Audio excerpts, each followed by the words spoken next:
Hey guys, this is IX with RolloutReviews bringing you another Bionicle review. This time it is set number 70780, Protector of Water.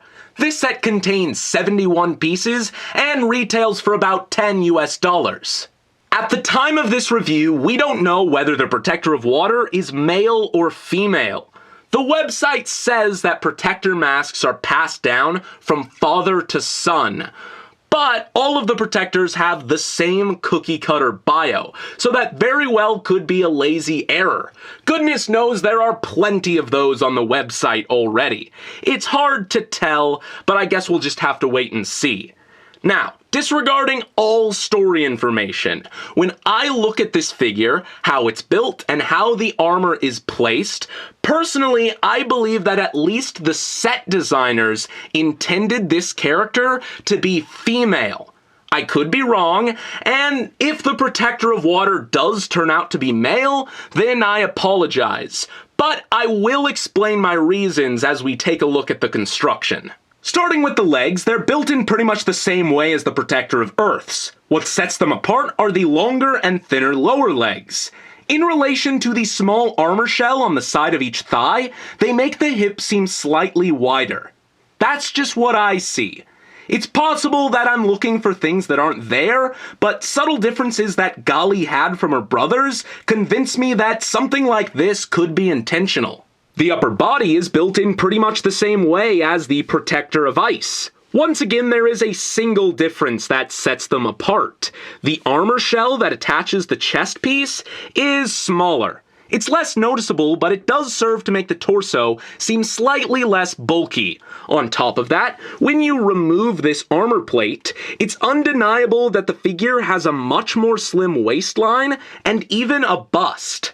Lastly, all of the other protectors have armor shells on their upper arms. The Protector of Water doesn't. This lack of broad-looking shoulders makes the arms seem slightly more petite. The upper arms instead mount propeller units using a standard connector, and while I don't know how they could have done this better, I do think the connection method looks a little bit odd. Also, the propeller housings are bright yellow, and without the weapon held, they don't match the rest of the color scheme.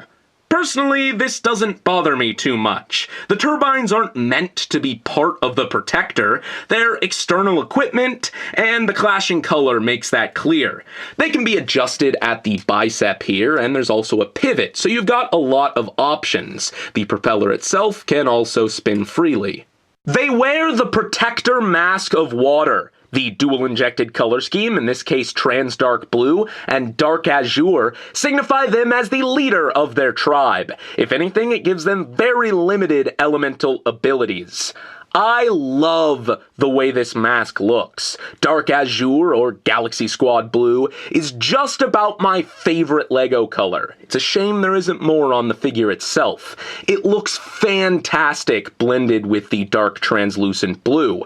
The head is the same as all of the others, featuring some trans neon green light piping. The mask attaches simply enough, and by pressing on the eye stalk towards the back, it'll pop off the mask. The weapon is an elemental Torpedo Blaster, and it certainly is a thing. It's got some spears on the front. I can only assume those are meant to be harpoons, and if it weren't for the turbines, I would say that this was meant to be some kind of diving propulsion unit or diving scooter, but maybe that was the intention regardless. I am not at all a fan of the nature of this weapon, especially the way it's held. It's just extremely restrictive. You can have them hold it with one hand, but that just looks ridiculous, so you don't have very many options outside of having them fire it. To operate the 6-shooter, all you need to do is turn the gear towards the back here. Just like that. You get 7 extra studs, also in trans blue, 13 in total. The set also comes with a silver skull spider for our hero to fight. It's the same as all of the others, and of course, can take control of the Protector by replacing their mask. Finally, the Protector can help Gali out by lending her their weapons and equipment to power her up. From the Protector, you're going to need the Torpedo Blaster and the turbines. To prepare Golly, first we're going to remove the weapon. Next, we're going to pull off the axe heads on the end here, and then the axle towards the top is going to be replaced at the bottom. Next, we're going to remove the armor shells on her upper arms, and those are going to be replaced with the turbines. Now, the one on the left, or the right, depending on how you're looking at it, you're going to attach the spearhead here. Now we're going to give her the Torpedo Blaster.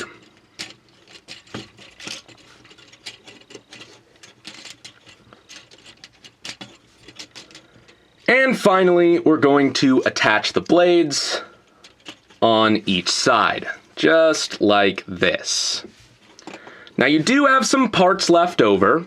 You have the armor shells here, and you have this piece. You can find places to integrate them into this, or you can give them to the Protector, but they have no official place. Despite that, here is Golly all powered up. At first I wasn't sure about it, but after only a short time, for whatever reason, Golly's power-up mode has really grown on me. In my eyes, these upgrades primarily serve to let Golly swim even faster. Everything else is incidental. The blades on either side of the Torpedo Blaster make the tool seem slightly more useful. The added fins and turbines make me believe it actually could function as a diving scooter. On top of that, in theory, she could use it as a slashing weapon as well. I do think the trident sticking up over her shoulder is a little odd. I can't tell if it's just supposed to be stored there, or if she's actually meant to use it as some kind of stabby shoulder weapon. Whatever the case, similar to the swords on Tahu's back, it looks to me like some kind of samurai armor battle flag. While this isn't one of my favorite protectors out of the bunch, there's still plenty to love here. The mixture of translucent blues looks stunning, especially when they're able to catch the light just right. I also think the turbines are a great addition and add so much to the overall design. Unfortunately, I think the choice of weapon here cripples the figure quite a bit. The Torpedo Blaster is easily my least favorite of the Protector weapons, just because of its complete lack of versatility. On a side note, as far as the Protector of Water's gender goes, it's occurred to me that perhaps this character has been kept androgynous for a reason. If they turn out to be male, there's gonna be a group of people out there who will complain about one thing. If they end up being female, there's an entirely different group of people who will complain about another. To avoid all of that entirely, maybe they won't tell us. The world may never know. Or maybe they will. I certainly hope we find out soon. So, that is about it, guys, and this is IX RolloutX, signing off.